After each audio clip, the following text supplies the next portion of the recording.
right, here we go. Evil MoPac podcast, episode 3 is here.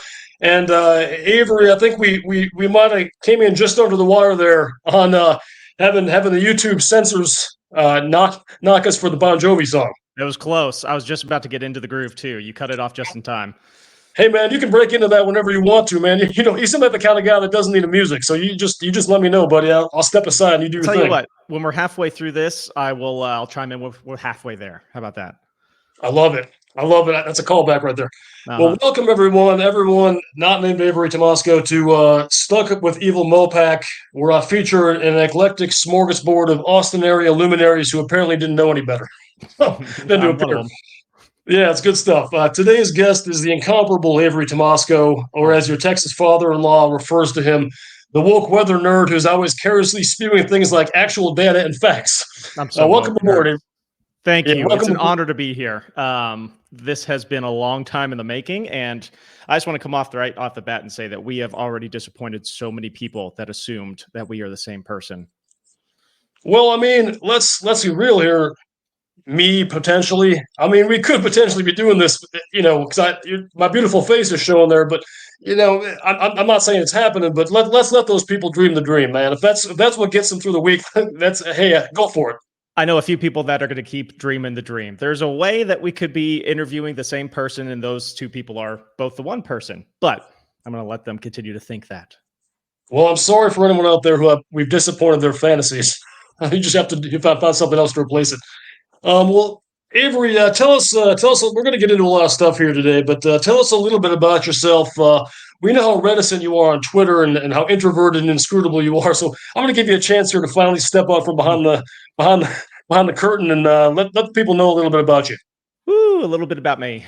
That's a loaded question, Mr. Freeway. I don't know what to call you, Mr. Freeway, Evil MoPac. I'm going to go with Mr. Freeway. It feels more polite in this setting.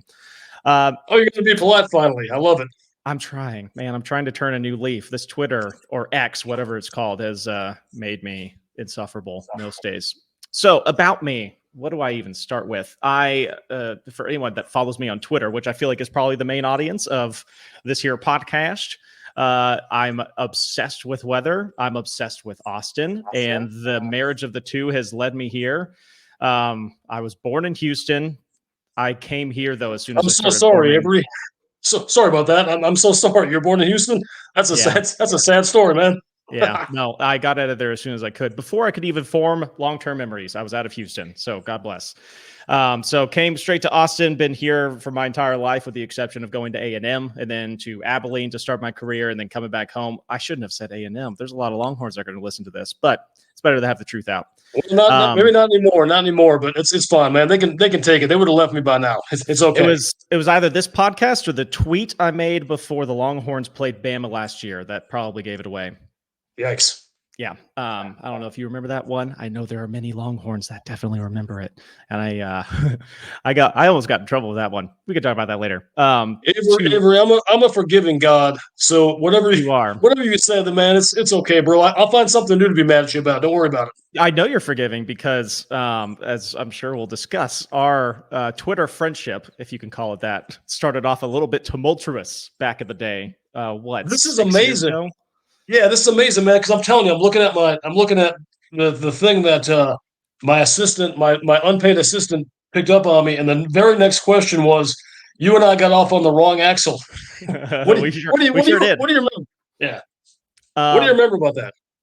What I remember is that, much like this summer, everyone was heated because it was hot and it was dry. And your particular beef with me, or any meteorologist, I think, I just happened to be a punching bag at the moment, was that we weren't getting any rain. And every once in a while, it'd be like, oh, there's a little chance for rain, kind of like we've been seeing lately. And I think you, along with many others, justifiably were maybe getting a little upset about that. And I defend you 100%. That was brutal. I mean, that was what? That was 2018, I think, before the floods that fall, and everyone was all mad and hot and bothered. So that's where we got off on the wrong foot, and we got into a little Twitter fun. It was fun. I had fun, but it was a little heated. But I think we grew to respect each other. Absolutely, man. One or more of us respects the other one, which I love. What I remember about that back and forth. It's kind of like when drivers come to a stop in rush hour in the toll lane when it's like $18, and they get mad at me like it's my fault or something. Like it's not my fault, man. It's just a bunch of dumbasses. You're Evil MoPac. You have assumed the moniker, and you are everyone's punching bag. Much the same. I am the weatherman. I don't control the weather, but I tend to be a punching bag. So I think we are in the same ballpark there. I mean, you can call me a punching bag. I think of myself a little bit more as the glove than the face or the nose, but whatever, whatever makes you feel good about. So I have to ask, kind of getting back to your origin story. What drew you to the weather and wanting to be a meteorologist besides a desire to have 90 IQ internet randos yelling at you all the time? The blue check marks, man, they are taking years off of my life these days. It used to be the blue check marks. Like I would go to my mentions or my verified tab on the notifications. I'd be excited to see who was verified and wanted to interact with me. And now it's the exact opposite. I avoid that tab like the plague. But to your question, getting interested in weather. That's a loaded question. It was definitely not like a single event. You ask a lot of meteorologists, and they'll say, well, my granny's house was hit by a tornado and she lived, but her house was destroyed. And ever since then, I've wanted to know about the weather. For me, it wasn't like any big event. I grew up here in Austin, and I saw the craziness that is Central Texas weather, specifically winter weather. I think kind of got my gears turning because it was so rare here. So that when it happened, my eyes lit up and I was like, what is going on? Why did that snowflake just turn into an ice pellet a minute later? So there were questions I had about the whys, and getting those questions answered required me to go to school. And then when I learned all of the answers to the whys at school, I was like, I got to share this with the world. So I was somewhat predisposed to wanting to be a broadcast meteorologist versus, National Weather Service or something else, just because I was obsessed with, Mark Murray, Jim Spencer growing up. Shout out to those fellows if they happen to tune into this. Jim Spencer specifically, man, look up to you like a hero. But it was watching those guys just be masters of their craft, and also wanting to have that platform to share this new knowledge that I gathered in college of, how crazy weather is and how everything lines up if you put those dots together. I love watching people's light bulbs go off in their brain, much like it did for me when I was in school. So at least the ones that have them. the ones that have them, they're fun to interact with. But there are so many folks that don't want to have their light bulb turned on, and there's nothing I can do for them other than just putting more science and facts out there. That's all you can do, man. And I appreciate all that. And yeah, I'm with you, man. I think a lot of this is just, maybe 10, 15, 20 years ago, you could say something and someone might have a beef if you get the forecast wrong. I mean, we get it. You say it's going to be 80, it's 86 and snow and rains or something. But now it's like you can use the science and the data and the facts, and people don't give a shit. That's what's got to be. I mean, I can imagine I guess I'm sort of one of Austin's finest weather broadcasters in some ways, but for someone who gets paid for it, I don't. That's got to be frustrating. I know you're probably used to it by now, but it's got to grind your gears, man. I'm used to it, but so there's a difference. There's a difference between this politically charged narrative of climate change and blah blah blah, and we're heading for a cliff that we're never going to be able to climb back out of, and people don't want to hear that because of a myriad of reasons, right? Politics, their own self-preservation, just wanting to not worry about something that they can't understand. But what I've found is, like, if you go outside of climate change and that whole conversation, people are willing to listen to the science. To your point, like people, they tend to get upset if you get the forecast wrong. Something I try to make a point of is like, we don't get the forecast wrong that often. And that's something that I think society has not caught up with yet, is that everyone thinks, oh, the weatherman's wrong half the time, he still gets paid. Ha ha ha. Like, great joke. Never heard it before. But you're wrong, because that may have been true, 20, 30 years ago. But and I'm not just talking about me, I'm talking about collectively, meteorologists, the weather enterprise is so much more accurate now than it ever has been, that it's very few and far between where I have to explain where it went wrong. But like when we get it wrong, and we do, I would say it's only like, a big whoopsie once or twice a year now, where, oh, it's going to rain 6 inches. Get ready. You're going to have a green yard in a few weeks to no rain at all. That only happens a few times. But what I found is like people are willing to listen to the explanation of why. Why didn't it rain? Well, if you could tell them why and you can make sense of it, not only do they want to listen to that, but it kind of adds to credibility. But to the other big conversation point, climate change. I mean, everyone's got their own reason to not want to listen to you. And so all I can do is put the stuff out there. And if they want to take it, they can take it. I'm not going to shove it down their throats. They can unfollow me or I can block them. And that's often the outcome. That's very calm of you. I sometimes do it my own ways, like the conversation with your Texas father-in-law. I do some of those memes and stuff that kind of gets the point across. And what I think what hits people is kind of like the Onion nowadays, where like it used to be satire, now it's almost so close to how it's actually going down that it's funny, but it's also a little bit disturbing. And I think a lot of these people just they live in their brains exist in a different universe than a normal brain, and there's nothing you can do or say to change them and get you on their side. And then the fact that you're like you have that moment where you can be like, I'll make fun of them a little bit, or I'll block, or I'll mute, whatever. That's a good place to be, because engaging in that discussion ain't going to win. As you said, there's going to be 25 of these checkmark dudes running in to defend them, and like the people who are like, yeah, U.S. women's national team lost today. That's great. It's not something you should be happy about.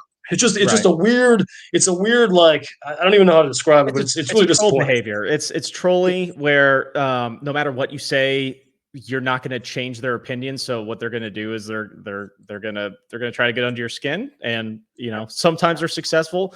There's two camps, right? I think there are people that are willing to listen, that are not so dug into their own trench that they're willing to accept new information into their brains and maybe get a light bulb to go off or two. And then there's the other camp that no matter what you do, like, it's not going to be until their own backyard is on fire from climate change, their own house has been washed away from a flood, that they're not going to listen to it. And there's nothing you can do for those people. But I always try to engage however I can, but sometimes how it is on Twitter. Someone will send some reply, and right off the bat, okay, there's no conversation with this person. It's going to happen. It's going to happen. You need a good meme to fuck them up with a little bit. But as you mentioned, like, until they learn, until that fire is right at their backyard. Like, I don't know, for example, today in Hayes County. Just to put a fine point on it. There's no reason to think.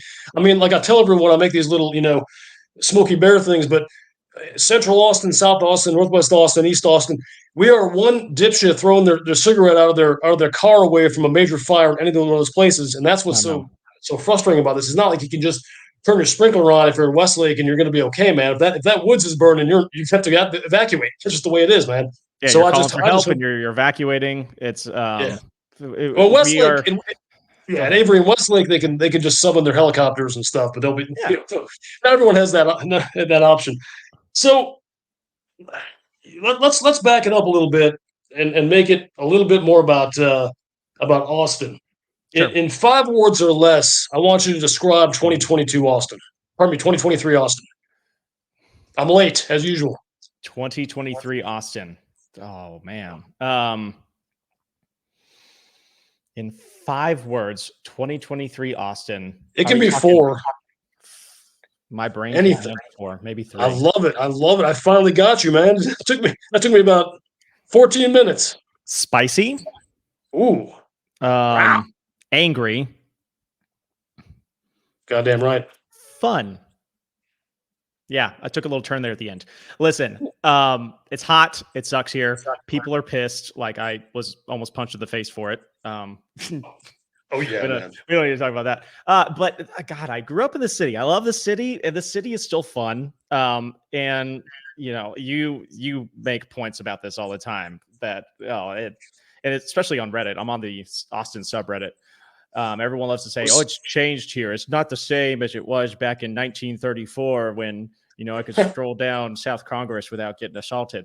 Well, so everything changes. Some ways for the better, some ways not for the better. But the city is still a really cool city. Like, no matter how congested Mr. Freeway gets, and how much I have to pay for the toll sometimes, my poor wife has to drive up and down you every single day for her commute, and I blame you. I know her, and Avery. I don't want you to feel weird about she and I spending little bit of time together. I mean, I It's a lot promise of time. It's not a little bit of time. It's a lot of time. I mean, buddy. it's platonic and Uh-huh. maybe a little more than that, but I don't know.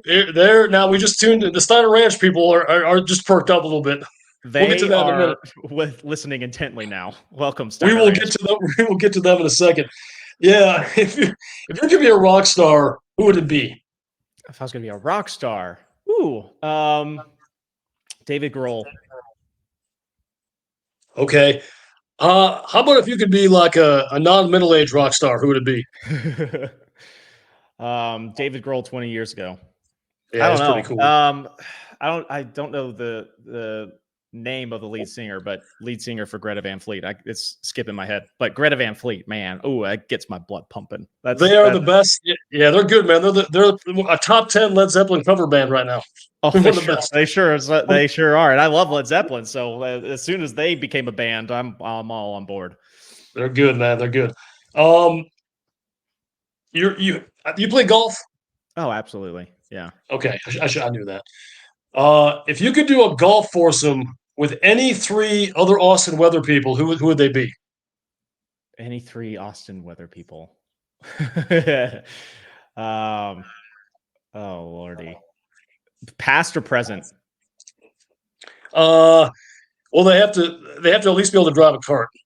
Okay. They can carry their bags. I don't know how y'all do that. You can caddy for them if you want to, Avery. I mean, but I know you mentioned a couple earlier, but I'm trying to kind of dig into some of who the cool crowd, the cool weather crowd is, as an oxymoron as it may be, right now in 2020. I've had so many good conversations that they've been so brief but so awesome with Jim Spencer that I need 4 hours with him on a just congested golf course to just hash it out. I just want to know. Totally fine. They're not doing a golf cart though. Yeah. You're driving. Yeah, I'll drive. Let's see. Nick Bannon, probably. Okay, Nick. I know that dude. I got to figure out what his status is. His daughter is the same name as my daughter, which I feel like we're kindred spirits in that way. Like we both named our daughter the same name without knowing it. Okay, so we got Jim Spencer, we got Nick Bannon. That's 2 KXAN. I can't make it a third KXAN. That'd be weird. You're a CBS Austin guy, right? So that's I guess do I need to invite someone from CBS Austin? No, you don't. Absolutely not. No. How about Burks? Burks is cool, man. I like that guy. Burks is just a cool dude, and yeah, I'd love to play golf with him. And he actually plays golf. So we got Jim Spencer, Nick Bannon, Austin Burks. Let's go. Been worse, man. He could have been named Round Rock Burks. It could have been. Or Pflugerville Burks. He came out with that pretty good. I'm sorry. You got one more. We got one more. We'll make it a fivesome. Pflugerville Burks. That's the best. Let's go with I don't know. We'll throw a name out there. Grace Thornton, because she's new. Grace Thornton. Mm-hmm. Yeah, I know. Grace is she's a big recreational fan. Like she's always doing stuff on Austin, Lake Austin stuff, and she's having fun. Not to sound like a weird, creepy dude, but like whenever a new meteorologist comes to Austin, no matter who they are, like dig into them, know who's coming into town. And she's got some funny tweets back in her day. Like she's got some real zingers. So I was like, okay, this girl's all right. Okay, so I'd like to go ahead. No, I'm gonna say I'm just writing that down. You gotta go check those tweets out. Okay, thanks, man. Like I can tell that she has some funny tweet ideas that I feel like she is working up to once she is no longer new. Gotcha. Well, I strongly encourage her to break out of that chrysalis and go for it. Okay, yeah. So we had the golf foursome with any three other awesome other people. Okay, this is we took some questions from the audience today. This one is from Ted and Stacy in Steiner Ranch. Same question, a foursome, but it's not golf. I declined to answer. My boss is going to listen to this. Oh yeah, I can mention your boss's name. Just curious. Who's your boss's name? Well, I'm gonna mention it and then also sing his praises. Rob Cartwright, for even being even remotely willing to allow me to get on a podcast with a faceless freeway Twitter personality. I mean, it's brave. I got a face, man. I got a face. You drive on it all the time. I'm not sure that makes it any easier for Bobby Cartwright. I love that northbound commute and on your face. It's lovely. That's good stuff. But you sometimes you miss those peak times sometimes though. And I appreciate that. Sometimes you When go a I little bit first started early. here, man, I live south of the river and our station's north of the river. So I was on you more than my wife is on you now. And I mean that in the most aggressive way you can think of. This is the best, man, with no context whatsoever, man. I could take some clips from this and it's gonna be just a No gold mine, buddy. context, Evil MoPac tweets for this podcast are going to be a next level. I can't wait. Well, since I think we warmed up enough. You mentioned about Cartwright there listening, so I'm just gonna put cards on the table here and just go for it. You're my captive now, as you Uh-oh. often are during the workday. Look at me. There's a game that some of the youngsters are playing. It's a game called Fuck Mary Kill, and so it's FMK for those of you that don't want to swear. Children play it these days. Yeah. Not children, but so we're gonna play this you and me right here. We'll call it FMK. Fuck Mary Kill. You got to go for it. And here are the three you got to work with: the Austin Rain Dome, Rush Hour, and In-N-Out Burger. Oh, kill In and Out. The fries are just absolute cardboard.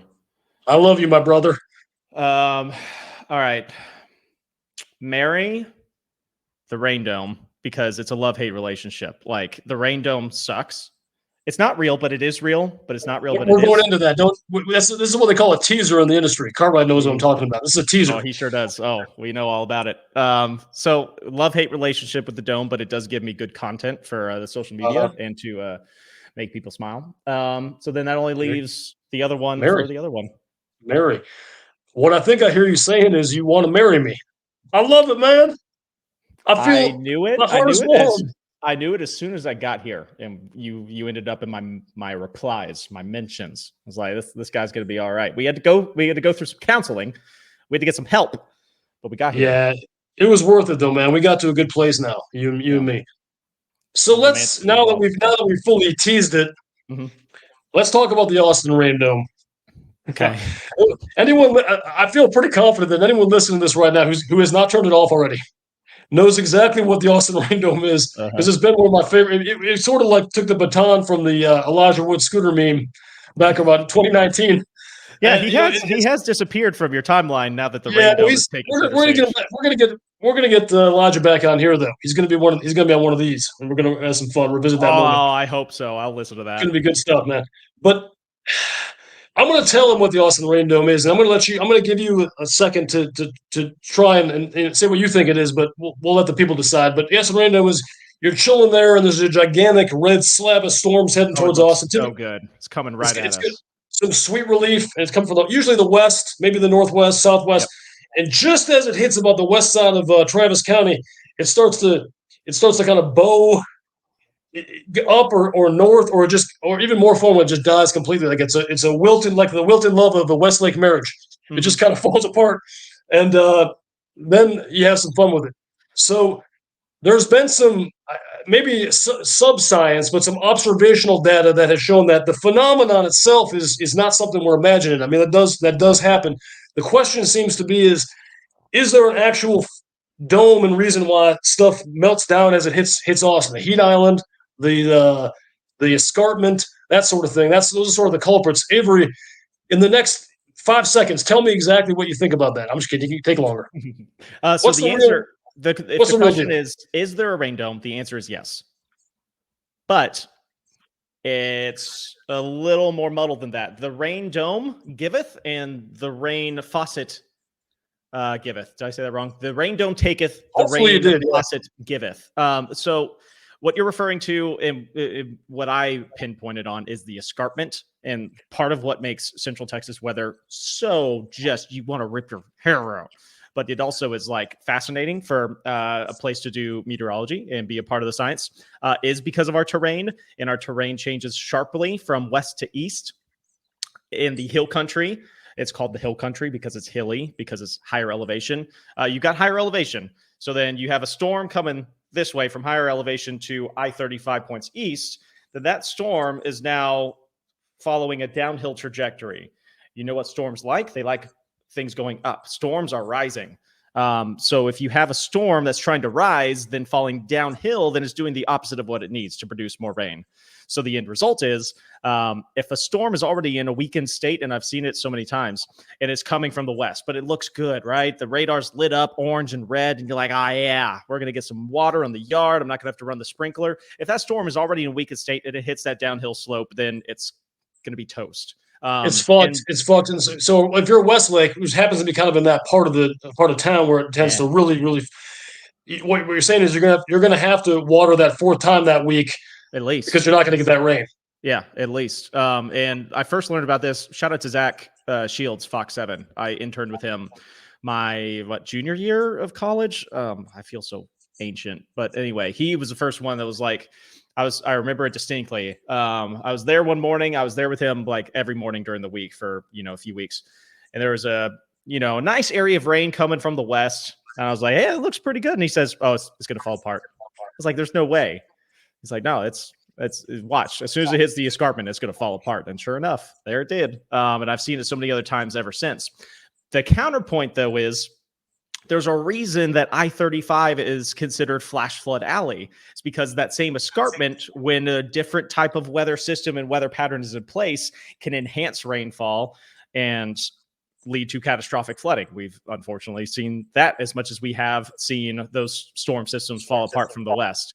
But at the end of the day, no matter where you're talking about, it could be middle of BFE, Central America, the flyover state, whatever. You go to one person in one town, they're going to say, "Is your town have a rain dome?" They're going to say, "Yeah, every town has a rain dome. Everyone thinks their town has a rain dome." Because you know why? We're right. Yeah, it's because people remember the times that they were shafted more than they got what they were expecting. Kind of like traffic. I think it happens kind of the same way, man. You're not thinking about that time that you get home in 14 minutes because people go, what's going on, man? There's no one on MoPac today, and then you're always thinking about that time. And thank God for me, they're thinking about that time when it was bad. Well, I appreciate the explanation. That is helpful to sort of materialize it. But anyway, at the end of the day, there's a rain dome. Anyway, so what? I plead the fifth. No, that's fine. That's fine. We plead the fifth. Hey, what are you, next president? There's a rain dome. Man. So, what's your favorite Austin road and why? Favorite Austin road? It's got to be. Careful. Are you going to judge me if it's not the answer? Yeah, I'm going to judge. Am I going to judge you? You've been on Twitter before? It's not. It's not.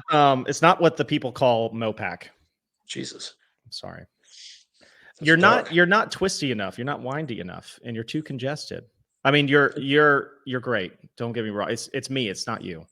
No platitudes, Avery. Just give me the straight. Give me this. Tell it to me straight, man. What's the best road in Austin? Probably 22. Nice and windy. It's a fun drive. Also known as Northland Drive, aka 290, aka Koenig Lane. I like it because it's got multiple personalities.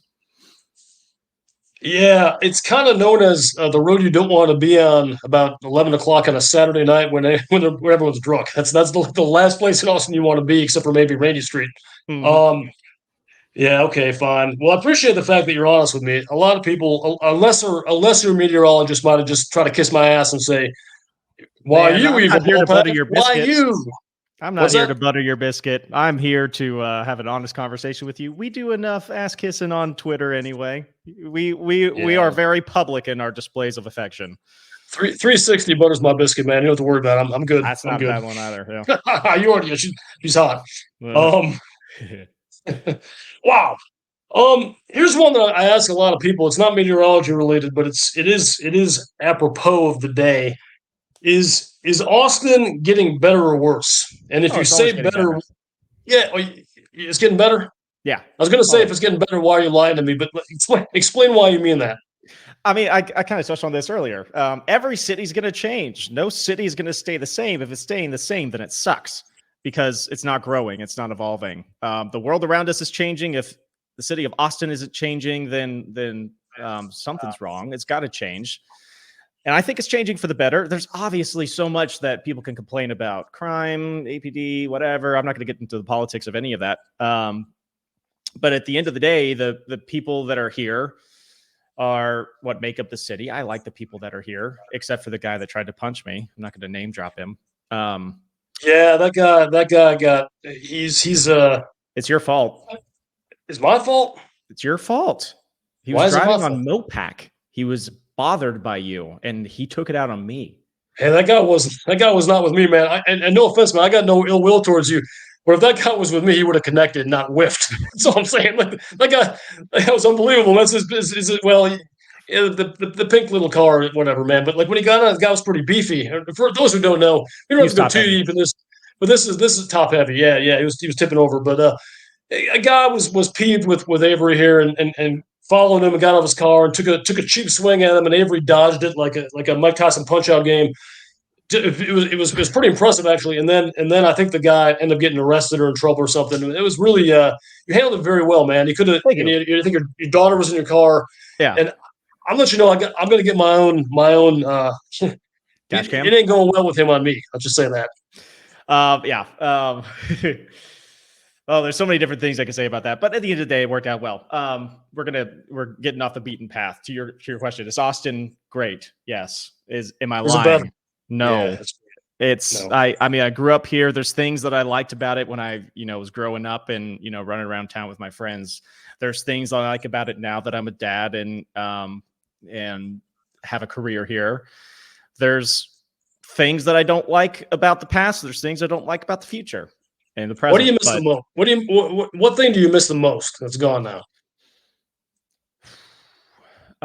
Dart bowl. Yeah. Is that a Labradoodle day spa now? What became a dart bowl? I think they made it something just it's medium heat yoga or something. It's not really not great. Yeah, something like that. I tuned out as soon as I knew it was going away. I didn't pay attention to what it was going to become. I spent a lot of time at dart bowl. I miss dart bowl. I miss it. What kind of bowler were you? Oh, terrible. Oh, that's the best. I was a social bowler. I'm a social golfer. I'm a social bowler. I'm not there to be laying down strikes, if you know what I mean. I'm just there to have a good time. Well, I know what you mean, man. You're kind of being subtle there, but I tell you what, one thing I do whenever I bowl and I make a bet on it, I always get the first round, and then I get the second round. Get that person nice and shinered up, and then we go. Uh-huh. I know you're thinking like, you're stuck to the ground in West Austin. How do you bowl? I don't know, man. How do I tweet? There's always only the MoPac always makes it happen, man. At the end of the day, you are just one long bowling alley. You get to practice. Oh man, that's great. I love it. Okay, we're gonna have another fun one here. You can only save one of these people from a desert island. Elon Musk, Joe Rogan, oh God, or woke as a disease guy 6969 from your Facebook mentions.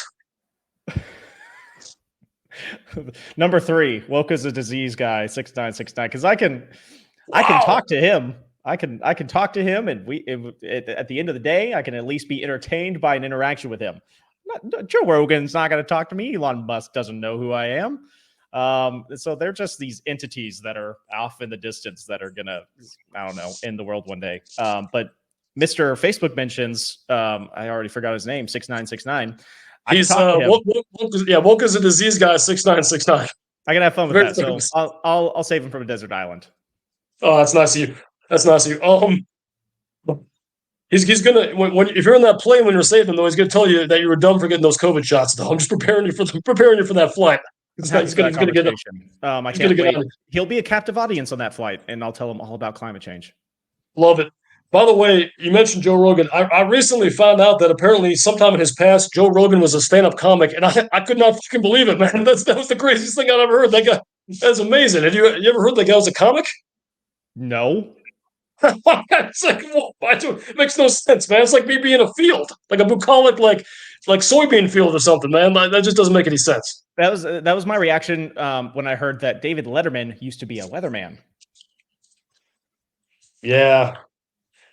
I think my younger demographic is asking who the hell David Letterman is, but I do know. A young demographic? What is your demographic? It's interesting now. You know, like Facebook, Twitter polls are scientifically accurate to the letter. I mean, it is. So I periodically I do one of those and say, what demographic are you in? blah blah blah. And typically the breakdown is the majority of the plurality of my audience is millennial. So 30 to 39 is where the most people are. Then 40 to 49 is second most. 20 to 29 is third most, and then other. And I think there was one where I for some reason was feeling masochistic, and I put a 21 or younger. Let's just say the results were not robust.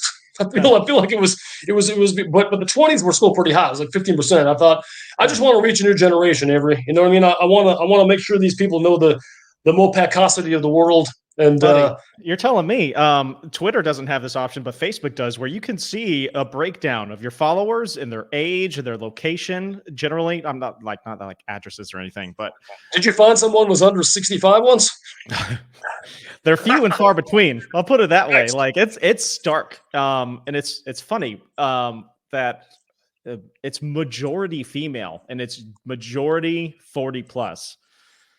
Well, you know where your groupers are, buddy. I sure do. I know my audience, and I guess those are the Tomascos, man. Hey, man, at least you got some. You get some like people throwing up a used umbrella on stage or something when you're performing. Listen, they're picking up what I'm putting down, and I don't know. I found my audience. That's all that matters. That's hot, baby. Just I'll be excited. Be careful. You go to Steiner Ranch, man. I'm telling you, I'm trying to avoid it because I'd have to wear a disguise. I think I'd be assaulted. That's crazy stuff. And if Avery Tomasco were a cologne, what would it smell like? Oh, geez. The smell of that first cooler bit of wind that comes out ahead of a thunderstorm. That is what everyone loves to smell. Okay, the smell of rain. It's like, do you know, and some people probably do, why rain has a smell? Because it was stinky and didn't shower? Yeah, that's exactly right. That's science. No, tell me, man. Because, and this will be a biblical experience, a religious experience when it happens sometime this fall. I'm knocking on wood because I don't know. At this point, it may not ever happen again. When rain first is hitting dry soil, little particles of that soil are being kicked up. So that's organic matter that is then filling the air, that is then blown out ahead of the storm. And so that's what you're smelling. You're smelling dirt.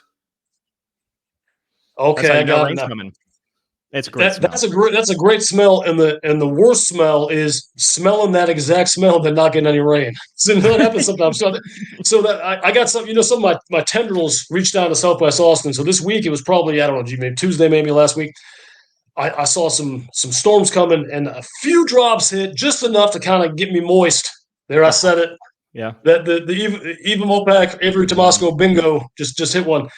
Moist. But nothing, but didn't get me totally slicked wet. And I smelled that smell, man, and it was a smell of disappointment because Hays County, I guess maybe it's good that Hays County got that now, looking at what's happening right now. But and just like there were like 500 total drops, and I got 3 of them. Yeah, listen, I know how much it takes for you to get wet, and it's a lot more than that. I mean that the way I mean it. Wow. Saucy, you're getting saucy, Avery. This is good. This is a PG-13 podcast. It's fine. Is it? I thought we did FMK earlier. We did, yeah, totally.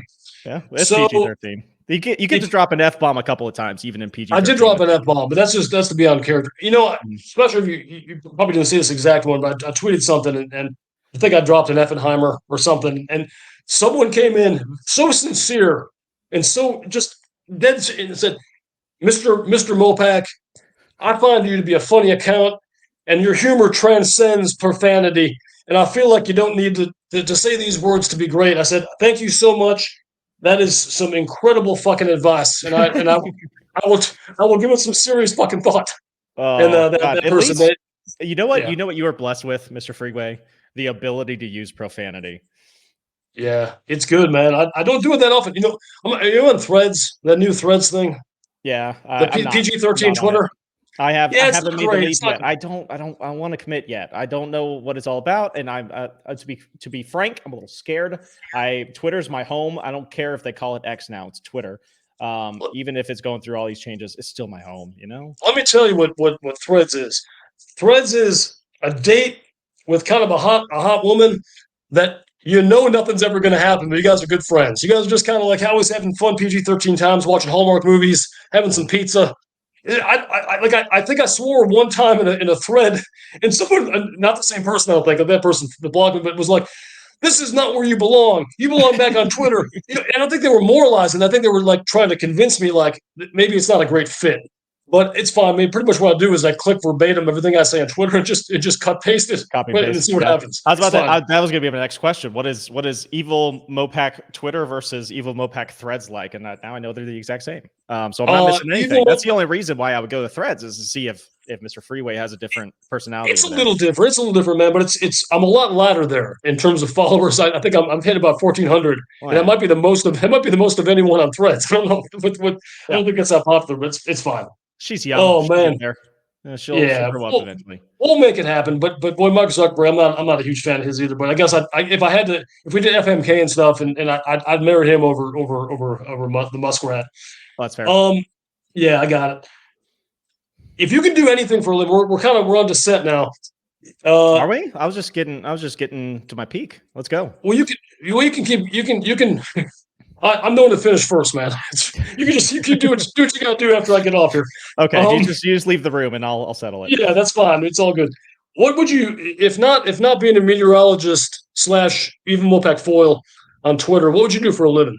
Oh, that's a great question, considering the general state of the broadcast industry and its rapidly evolving / rapidly devolving state of affairs right now.